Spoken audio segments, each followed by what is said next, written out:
네, 강의 다시 이어가겠습니다.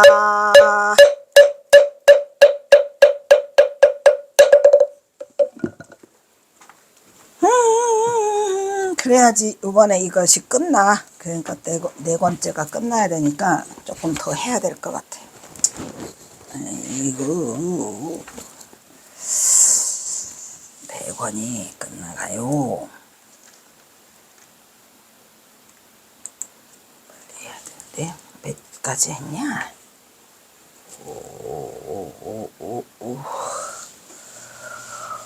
570.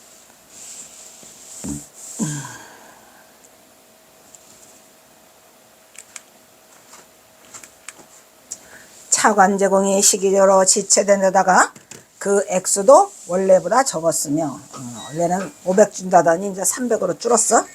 조건 또한 분리해서 박용호 같은 조선 최고 애국적인 집권자들의 반발을 초래해 오히려 역효과를 낳게 되었으니 이와 같이 청인을 강화해 조짐이 대두된 1895년 2월 중순부터 러시아의 간섭 움직임이 본격적으로 나타나기 시작하였으니 아주 과간여 남의 나라를 이에 전쟁 종결 외교에서 랴오뚱 반도의 하락 문제에 집중하기로 결심한 무스 외상은 2월 27일 러시아 정부의 조선의 독립을 명실공히 보장해 줄 것을 약속함으로써 사실상 보호 국화 정책을 포기하기에 이르는 것이다. 그러니까 이게 무슨 말이냐면 일본 놈이 다 먹으려고 하다가 세계 열강들이 달라들어가지고 조선의 독립을 인정하자.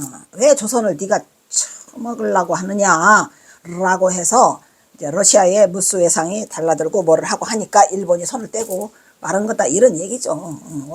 500원에서 300원으로 줄어들기도 하고 뭐 이래가지고 해서 어쨌든 침략의 야욕을 달성시키지 못하고 주변의 강대국들에 의해서 조선을 독립시켜야 된다라고 왜 너만 먹으려고 하느냐 해가지고 못했다 이런 얘기죠. 이렇게 하여 삼국 간섭 이후에 일본의 조선에 대한 영향력은 감소할 수밖에 없었으니 아이 좋아라. 이에 일본 정부는 이노우의 공사를 경질했어. 책임을 물어서 그의 후임으로 예비역 육군 중장 미우라, 이 미우라도 똑같아요 를 선발해서 파견하였다.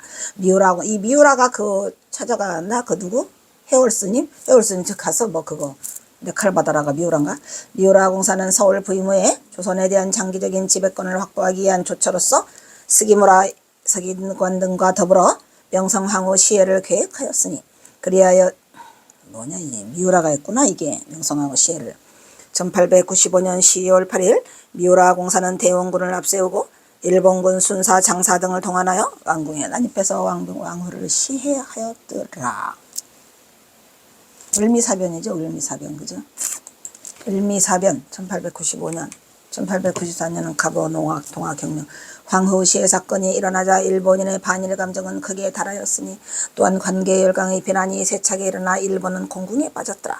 이러한 때에 친일적인 김홍집 내각이 12월 30일 음력 11월 15일 단발령을 선포하자 우리 경호선사도 이때 그래서 우리 경호선사도 단발령을 내리니까 장발령을 하신 거예요. 사람들이 뭐 경호선사가 머리를 길렀느니 뭐라고 하잖아요. 거기 다 이유가 있어요. 그래서 단발령 하니까 그래? 그럼 나는 장발령. 이래가지고 경호선사가 반대로 머리를 기르기 시작했죠. 시행하자 곳곳에서 반일 의병운동이 일어났다. 이것을 교화로 고종은 1896년 2월 11일 자신의 거처를 러시아 공관으로 옮기는 아관 파천을 일으키죠. 그죠? 아관 파천을 단행하였더라 이런 얘기야. 그래가지고 이제 황제국으로 이제 거기서 발표를 하지 대한제국이 그래서 성립이 되는 거예요. 결과적으로 청일전쟁은 청나라, 일본, 조선 등의 각국 간의 국제 질서를 일본 중심으로 재조정시킴과 동시에 각각 각국의 근대화 방향을 결정지은 역사적 사건이 되었더라. 전쟁이었죠. 그래가지고 이게 또 동학농민 때문에 결국은 빌미를 준 건데 일본은 삼국의 간섭으로 랴오뚱 반도를 빼앗기는 데는 실패했지만 청일전쟁 결과 대만 등 중국 영토를 식민지로 확보해서 야금야금 먹었더라.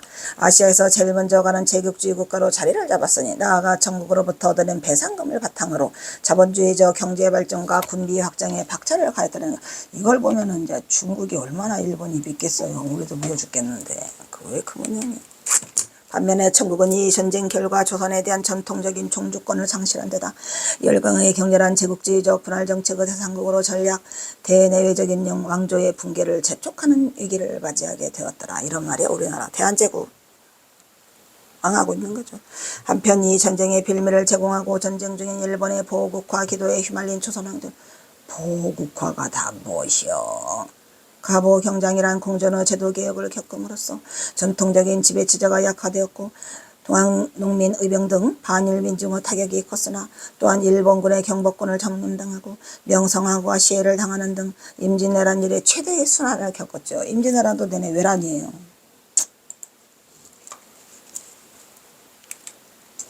지난날 1894년 5월 조선에서 세경 감면과 일본 배척을 요구하는 동학교도들을 중심으로 한 대규모 농민 봉기가 발생한 것이 바로 동학농민혁명이죠. 동학농민 전쟁으로 하여금 청은 원세계가 주선하고 조선 정부로 하여금 청에 원병 요청을 하게 되었고 전국 군대가 출병하자 일본은 텐진 조약에 근거하여 청에 대항해 출병을 단행하였습니다. 조선의 농민군은 청과 일본군의 개입을 우려하여 조선 정부와 화해를 했죠. 전주 하약을 했잖아요. 혹시 청나라와 일본 놈들이 우리나라를 개입할까봐 했는데 그것이 오히려 더 빌미가 돼가지고 청일전쟁은 결국 일어나고 말았고 그거를 또 빌미로 일본 놈들은 결국 우리나라를 집어삼켰죠. 전주 하약으로 양국 군대는 조선어 대전개혁을 둘러싸고 대립이 격화되었으나 일본은 청과의 교섭이 실패하다 단독으로 조선 정부에 압력을 가해 대전개혁을 단행할 것을 최후 통촉했다. 조선 정부가 이를 거절하다 7월 말 일본군은 경복권을 포위하여 강제적으로 대전개혁 단행에 착수하는 전국 군대의 수송선을 공격해가지고 청일전쟁을 일부러 만들었어요. 정식 선전포고는 8월에 들어가 행하여졌다. 이러한 방법은 희습공격을 감행한 다음 선전포고를 행하는다는 국제법에 위반되는 희습공격을 먼저 하고 그 다음에 선전포고하고 이 말이 안 되잖아요. 전쟁 돌입 방식으로 그 후에도 관리해야 되는 계기가 마련되었다. 이런 얘기가 먼저 가서 치는 거죠. 말이 돼 안 돼. 결국 청일전쟁을 통해 일본은 아시아 최초의 식민지 영유 국가로 등장해 조선에서 청세력을 이루어 일단 조선을 일본의 영역하에 장악할 것을 호기를 맞이했어요. 더불어 전쟁 비용을 훨씬 등가하는 전쟁 보상금의 등 일본의 군수산업 근대화 산업혁명의 자금으로 활용되었고 또한 청일전쟁의 결과는 위대한 강국 청이 잠자는 사자가 아니라 잠자는 사자가 아니고 종이호랑 오마이갓 종이호랑이에 불과하다는 것을 폭로시키는 결과를 청나라 마지막 왕 누구더라? 아이씨. 고미 열강의 중국 분할이 가속화되기는 계기로 작용하였더라. 결국 청일전쟁이 정말로 이 동학농민으로 일어났는데 전부 다 모든 것이 다 그 세태가 뒤바뀌는 그런 결과를 가져오고 말았어요. 결국 이러한 열강들의 틈바구니 속에서 조선왕조의 사회적 분란은 그것을 바로잡으려고 일으킨 동학농민혁명이 일본군의 개입으로 실패로 끝나고 급격하게 내리막길로 치달으니 조선왕조의 몰락은 서서히 그 사막이 열리고 있었더라. 이런 얘기요. 그 장소가 바로 어디더라? 우금치. 1895년 3월 30날 민족의 위대 3월 30날은 음력으로 3월 30날 양력으로는 4월 25일 1895년 천봉준 장군 교수형 당한 날이에요. 3월 30날에. 그런데 양력으로는 그날이 4월 24일이라 그 동학유족회에서는 4월 24일 날 동학혁명 기념일을 항상 세고 있더라고요. 양력으로 계속. 민족의 이대한 영웅 정봉준이 형정의 이슬로 사라지고 사랑하는 조선민족을 참아두고 떠나니 10년을 견디지 못하고 1905년 을사포오지약을 맺게 됐죠. 우리나라는 나라를 뺏겨요. 얼마 못 가서 다시 1910년 경술국치 한일합방의로 나라를 뺏기더니 우리 경화선사도 그래서 일찍 죽었어. 500년의 역사의 조선왕조는 침몰하고 말았더라. 슬픈 이야기죠. 경화선사가 이제 그 강계로 떠나가지고 강계로 가서 8년 6년 힘들다. 힘들어. 6년을 사시는데 거기 때 한일합방을 맞아요. 근데 경화선사는 항상 희망이 돌아갈 날이 있을 것이다. 내가 언제 돌아갈까? 일본이 철수하고 가는 날 우리는 간다. 나는 간다라고 했는데 철수하고 가기는커녕 한일합방을 맞으니까 그 아래에서 남쪽에서 이제 전령이 또 왔어요. 와가지고 한일합방 맺은 때 그때 추석날이죠. 와서 더 숨어야 된다. 한일합방이 8월 29일 날 경술국치를 당하거든요. 그러니까 조짐이 있으니 더 숨어야 된다 해가지고 한일합방을 맞으니까 그해 겨울에 그 해를 못 넘기고 바로 어디로 가요? 갑산으로 넘어가요. 갑산 아득포제를 넘어간다고 그 시에 써 있거든요. 갑산 아득포제를 넘어가면서 그래서 이제 더 꽁꽁 숨는다는 게 그 갑산고농이방 도화동으로 숨은 거죠. 강계군에서 갑산군으로 넘어가요. 그러니까 아주 그냥 산골짜기 꼴짜기 오지 중에 오지로 숨어 들어간 게 이 한일합방 때문에 그래요. 결국은 경호 선수도 2년을 못 버티고 일반을 하시게 되죠. 에휴. 제132장 제3차 봉기 사발통문 총궐기하라. 이건 3차 그러니까 마지막 우금치 전투에 그 참여하는 그게 3차거든요. 그래서 그 사발통문이 다시 떠요. 뭐 총궐기하라. 마지막 사발통문이죠. 세계 열강들의 소용돌이 속에서 힘없는 남의 나라 조선을 놓고 청나라와 일본 사이에 맺어진 텐진조약이 파괴됨에 따라 텐진조약을 파괴시켜요. 일본 놈이. 그래서 뭐래요?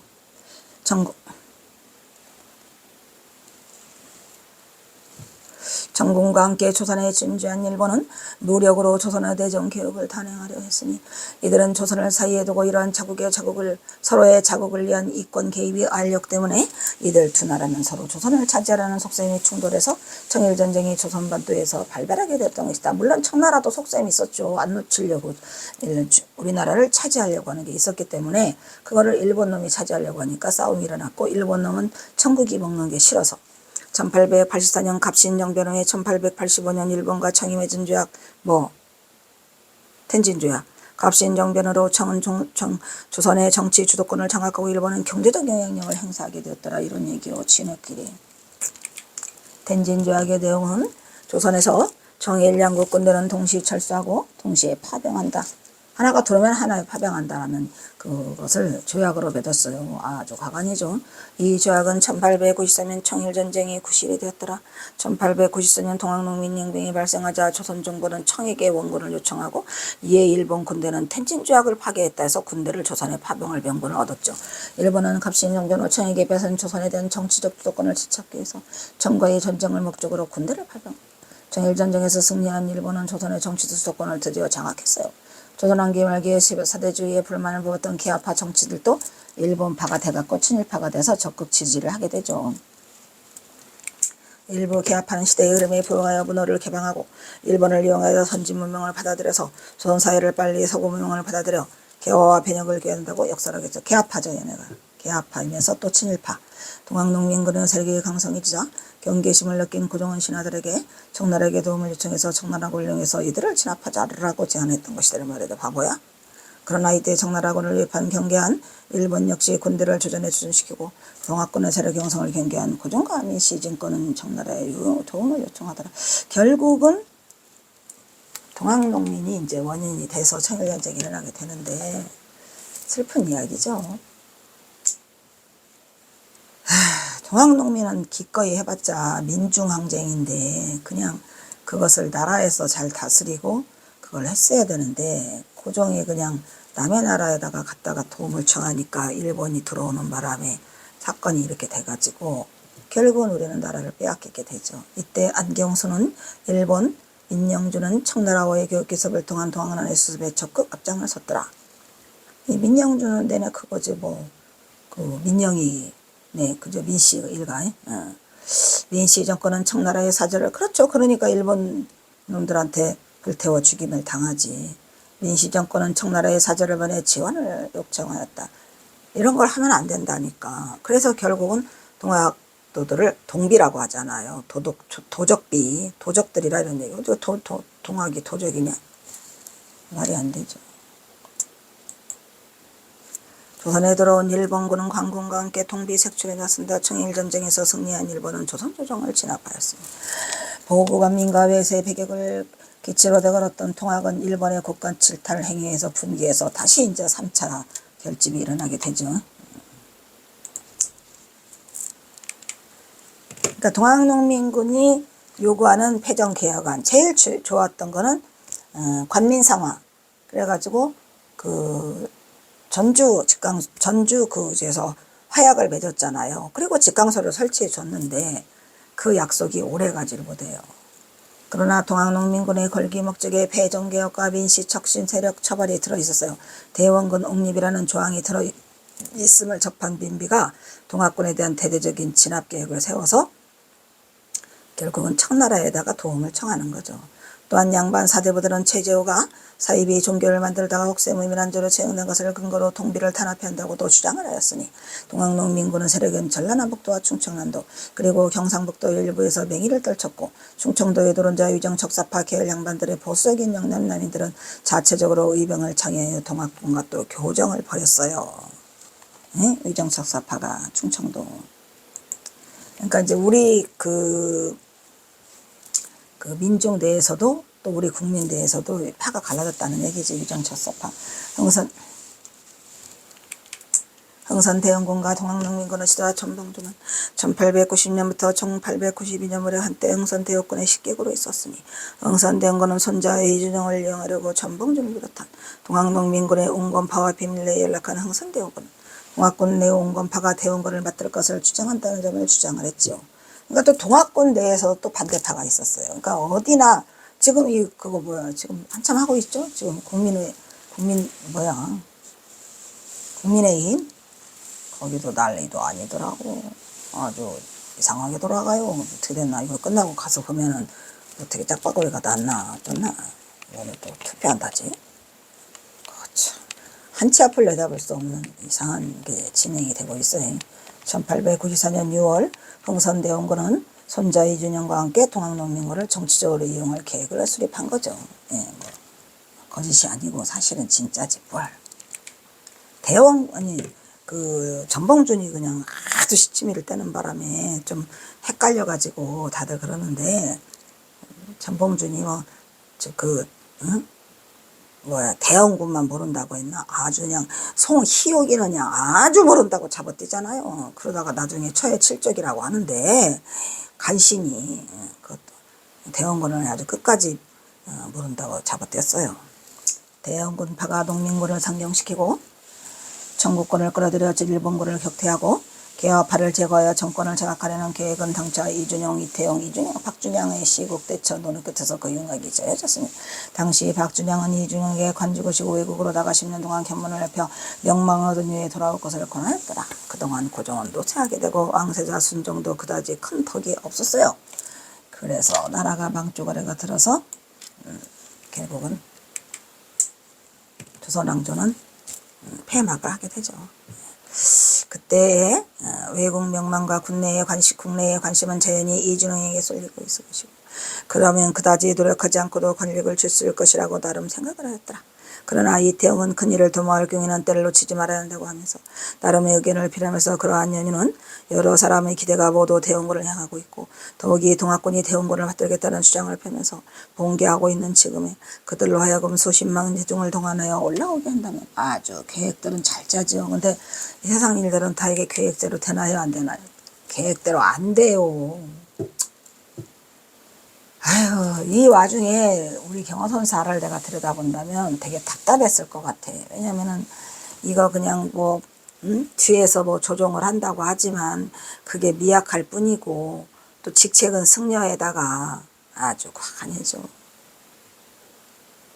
더군다나 전봉준 장군의 내재가 그 처남이 되니 아이고 이걸 어떻게 해볼 수도 없고 또 경호선사는 역시 선승이다 보니까 또 조선불교를 또 책임져야 하기도 하고 여러 가지로 일이 잘 꼬여가니까 무진장 애를 많이 태웠을 것 같아요. 진실로 사람들의 무리가 사람들을 하늘을 이긴다고 하듯이 일본 군대가 비록 움직인다고 하더라도 어찌할 수 있을 것이고 라고 하였다. 이어 이태용은 이준영에게 고하기를 한편으로 일본군을 만류하여 움직이지 못하게 하고 다른 한편으로 밤을 재촉하여 군중을 올라오게 한다면 손바닥을 뒤집듯이 일이 그렇게 되냐? 손바닥을 뒤집듯이 일이 되는 것은 못 봤어요. 라고 제안하였다. 두 사람의 제안을 이준영은 대원군에게 알렸고 대원군은 이 대원안을 지지하여 박돈진과 박세강에게 수십만 대군을 규합하여 속히 올라오게 하였더라. 한편 전봉준 등은 일본군의 유입으로 농민군이 분기 탱천해져 있음을 대원군에게 알려왔다. 손아중 등 타 지도자들 포서 대원군의 접촉 시도 대원군은 대원군과 전봉준의 연합으로 흥선대원군이 보섭한 동학농민 지도자 중에는 손아중도 있었죠. 그죠? 그러니까 3명이야. 전봉준, 김계남, 손아중이 3장군이죠. 손아중의 부인인 유씨는 임종 직전에 손아중도 대원군을 만나고 그의 서신을 받았다. 그러니까 뭐 손아중이 뭐 대원군을 안 만났다는 건 거짓말이고 다 만났겠죠. 만났다라고 부인이 이제 임종 직전에 서신을 보냈다 그런 얘기죠. 라고 말하였다. 그러나 이때 남접의 분열이 일어나 남접에서 분열이 일어나 누구 때문에? 김계남이가 자기가 왕이라고 그래가지고 반대를 하죠. 남접의 분열이 일어나 남접 내에서도 내가 보기로는 대원군이 김계남은 안 만난 것 같아. 그러니까 이제 손아중도 만나고 또 전봉준도 만났는데 왜 나는 안 만나? 이래가지고 대원군을 싫어했던 것 같아요. 분열이 일어나 남접 내에서 이견이 갖긴다. 대원군 가문의 식객 출신이었던 전봉준을 비롯해서 아주 그냥 식객 출신이라고 폐정계약과 외적 세도가 퇴출당하고 대원군 옹립을 목적으로 했던 남접의 온건파와 조선왕조 자체를 부정한 김계남 말하다 하잖아요. 자기가 왕이래. 일파는 갈등하게 되었던 것이었으니 이때 조선왕조 체제는 인정하고 외적 세력과 부패한 탐관우들만 대체할 것을 주장했죠. 누가? 전봉준. 전봉준은 조선왕조 체제를 뒤집어 엎을 생각은 전혀 없었어요. 그냥 뭐만 탐관오리만. 전봉준 일파는 조선왕조 자체를 부정하는 김계남 일파와 갈등했죠. 왜냐하면 김계남이는 조선왕조 자체를 부정해요. 왜냐면 대원군이 안 만나줘서 그런 것 같아요. 그러니까 손아중도 만나줬는데 써 있잖아요. 부인이 그 서간을 보냈다고. 그러니까 그거는 김계남인들 몰랐겠습니까? 그래서 이게 그냥 조선왕조 자체를 부정했던 것 같아요. 그래서 이러한 일들이 결국에는 조선농민군, 동학농민군 내부의 파벌 갈등과 알력으로 발전하게 되는 계기가 되었던 거예요. 그러니까 내부 싸움이 또 일어나. 우리가 뭐든지 말하지만 집안이 망하려면은 집안의 내부 싸움에 집구석에 망조가리가 들듯이 이 동학농민 자체 내에서도 내부 결집이 이루어지지 못하고 김계남이가 반대를 해가지고 굉장히 힘들었는데 나중에 이제 전봉준이가 가서 설득을 시켜가지고 결국은 김계남이도 남접에 합류를 해요. 하긴 하는데 그러고 보면은 전봉준은 굉장히 그때도 왜 나주에서 직강소 설치가 반대돼가지고 나주, 운봉, 남원에서 세가지고 못했는데 나중에 이제 나주 목사를 찾아가잖아요. 찾아가서 설득을 시켜서 거기에 직강소를 설치하고 어쨌든 전봉준은 설득하는데 단판을 짓는데 최고의 그 기술이 있다라는 것을 실력자다. 여기도 보면은 이제 나중에 이제 김계남을 설득해요.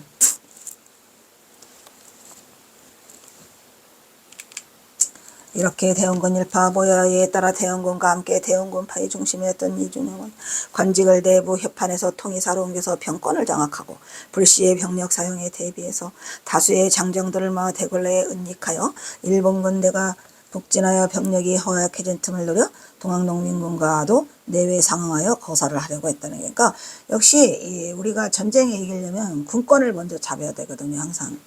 왜 이산 보니까 이산도 그러잖아요. 그러니까 군권이 먼저 장악을 해야 돼. 군권을.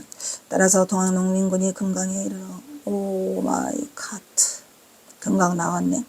그 기세가 놀랄 만하면 이준영은 이들을 토벌한다는 명분으로 병력을 일으켜 한성을 점령한다는 계획을 세웠더라.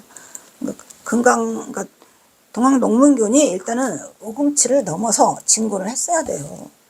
그래야 무슨 궁궐을 뒤집어 엎든지 뭐를 하든지 일본군을 타도하든지 해야 되는데 오금치 고개를 넘지 못했죠.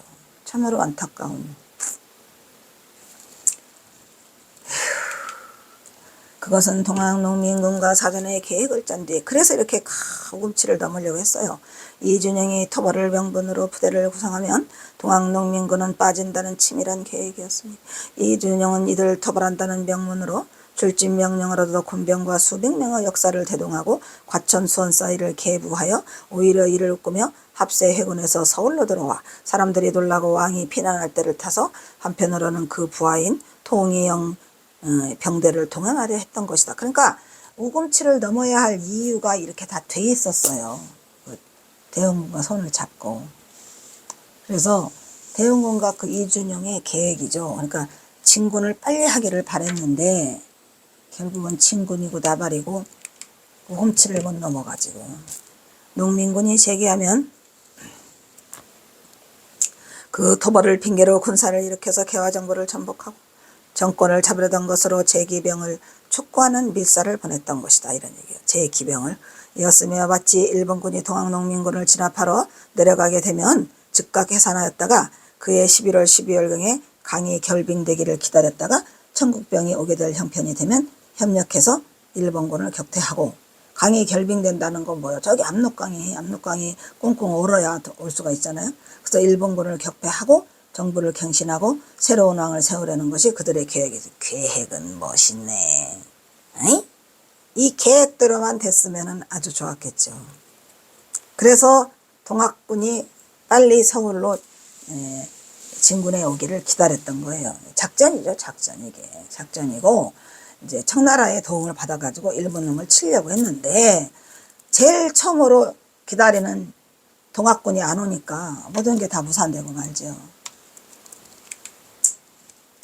세상에는 비밀이 없다고. 그래서 결국은 대원군과 잡은 건 실패. 이준용은 동학농민군에게 거병하여 그러니까 이제 이거를 이런 사실을 알아가지고 경호선사가 반대를 한 거예요. 응? 이거 안 된다. 대원군하고 손잡지 말아라. 대원군은 야욕이 따로 있고 또 전봉주는 그 야욕보다는 탐관오리 숙청과 보고가민과 제폭구민이지 누가 뭐 왕조를 뒤집어 엎어가지고 대원군이 왕조를 세우는 거를 원하는 건 아니지 않냐. 그러니까 그건 하지 말아라 라고 그 서간을 보냈던 게 그거예요. 이준용은 동학농민에게 거병하여 한성까지 오면 자신은 동학군을 진압하는 척하고 적절히 싸우는 척하다가 해산해버리고 자신을 찾아온 일부 동학군 지도자들에게 그렇게 말을 했다 이 말이에요. 그러니까 동학군을 자기네들 그걸 세우는 데에 써먹으려고 했던 거예요. 그거를 아는 이 경호선사가 결사 말렸죠. 그렇지만 전봉준하고 나머지들은 이미 대원군과 깊이 개입돼 있어서 그거를 막지 못했어요. 가야지. 이준용이 이끄는 통일병령대로서 왕실을 장악하고 다른 한편으로는 하수인들을 지휘하여 김홍집, 조희연, 김가진, 김하고, 안경수, 유길준, 이은영 등을 다 죽이라 그랬어. 이게 친일파들이죠.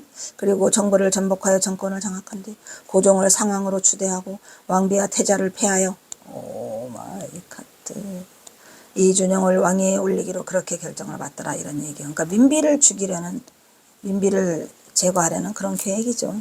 그래서 고종을 상왕으로 올리고 아주 자세한 내용도 있어요. 그러니까 이러한 철저한 그 어떠한 그 계획하에서 동학농민군이 움직였는데 결국은 하나도 성공하지 못하고 동학농민군이 먼저 일본 놈들한테 패하는 바람에 진격하지 못했죠. 에이구. 한편 흥선대원군과 이준용의 거사에는 위정척사파 계열 유력자들, 그러니까 위정척사파가 거기 있어가지고 동학농민군과 싸운대잖아요. 이러니 무슨 우리 나라끼리도 안 되는 놈을. 그래서 동학농민이 굉장히 힘들었던 것 같아요. 이러한 그 열악한 환경 속에서 아니라 경호선사를 따라 쟁기의 힘을 빌어서라도 암간의 폐기물들을 싹 쓸어 없애야 됐는데 지금이라도 해라 했는데 암간의 폐기물을 치운다고 했는데 뭔 놈의 대원군이 끼어들어가지고 그 자기의 그거를 하려고 왜 이래 이게 잘못된 거야 이런 얘기지. 슬픈 이야기죠. 하늘은 그러나 대원군과 이준용의 음모는 탄로가 나는 하늘은 그들의 편을 들어주지 않았어요. 결국 거사는 실패하고 흥선대원군과 이준용 등 동학농민이 걸기하여 비상사태를 만든 후 사람들을 동원해서 올라온 대중을 한편으로는 서울 근방에 가지 말라고 배치를 시켜놓고 속임수죠. 속임수를 쓴다는 얘기거든 지금. 다른 한편으로는 서로 들여보내 종로에 도회시켜 만인 소청을 설치하고 사찰을 정부에 투여하여 소차를 정부에 투여하여 각국 공간에 조회시킨다는 계획을 세우게 됐더란 말이에요. 그러니까 뭐야 지금 동학농민구를 아마 단단히 이용하려고 했던 것 같아요. 그러니까 그 작전이 서울로 진입이 충분히 될 거라고 했는데 일본 놈들이 먼저 가가지고 이 소식을 듣고 움치해서 다 캐딜락총으로 다 쏘아대니 그렇게 되면 한두 사람의 일이 아니고 수십만 명의 일이고 또 외국에 어떤 해를 끼치는 일도 아니기 때문에 외국에서는 아무 말도 없을 것이라고 나름으로 생각하였던 것이었다. 그러니까 이제 가서 이제 이렇게 서울로 보내가지고 이제 소청하라 이런 얘기예요. 소청을 해갖고 막 그 투고문을 넣고 막 조회를 각국 공간에 보내고 이런 것을 계획이었지만 나름의 계획이었지만 이게 어떻게 이루어질 수 있냐 이런 얘기지. 어이가 없는 거예요. 만약 일이 이루어지면 사신을 발표하여 청국군에게 알려 앞으로의 시비에 대응하고 만일 일본군이 먼저 움직이면 일단 사방으로 흩어졌다가 그런 계획도 아주 짜잘짜르게 많이도 세웠네. 1894년 10월 중에 청국군이 나오려는 것을 기다려 힘을 합쳐 협곡하면 일본군을 격퇴할 수 있을 것이라고 생각했던 것이었으니 어이가 없죠. 일단 여기서 끊기로 하겠습니다. 아주 화가 나요. 자 마지막